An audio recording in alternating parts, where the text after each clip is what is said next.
नमस्कार. मी प्राध्यापक अमरराज रखराव, श्री विक्रमराव बापूसाहेब देशमुख कनिष्ठ महाविद्यालय निवाण, तालुका संगमपूर, जिल्हा बुलढाणा. आपल्याला जर स्वच्छ गाव, महिलांचं सक्षमीकरण, रोजगार निर्मिती करायचं असेल तर पर्यावरण संवर्धनासाठी आपल्याला मल्टीयूज बायोडायजेस्टर यंत्रणांचा वापर करावा लागेल. त्यासाठी आपण बायोगॅसच्या माध्यमातून म्हणजे शौचालय असू शकते किंवा मग शेणाच्या माध्यमातून आपण बायोडायजेस्टर निर्मिती करू शकतो. त्यातून वॉटर आउटलेट आणि बायोगॅस आउटलेट अशा 2 पद्धती असतील.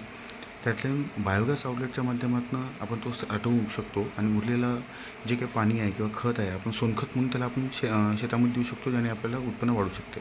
एवढंच नाही तर उरलेलं जे काही वॉटर आहे किंवा पाण्याची मुबलक प्रमाणता वाढणार, त्यामुळे पाण्याची टंचाई निघणार. एवढंच नाही तर त्याच्याच माध्यमातून आपण स्वयंपाकासाठी गॅसचा वापर करू शकतो. बायोगॅसच्या माध्यमातून आपण जनरेटरच्या माध्यमातून अख्ख्या गावाला आपण 24 तास मुबलक वीज निर्मिती करू शकतो. आणि दुसरा एक अजून पर्याय की जे चालतीवरती शौचालय असतात, जसं की ज्याला आपण मोबाईल टॅबलेट असं या नावाने ओळखतो, त्यातलीसुद्धा याच प्रकारे वापर करून आपण यूज करू शकतो.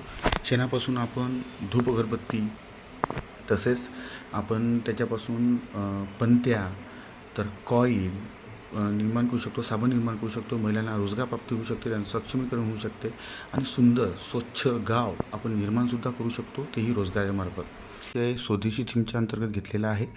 आमच्या टीमचं नाव आहे स्माइली बुद्धा. व्हिडिओ पाहिल्याबद्दल खूप खूप धन्यवाद.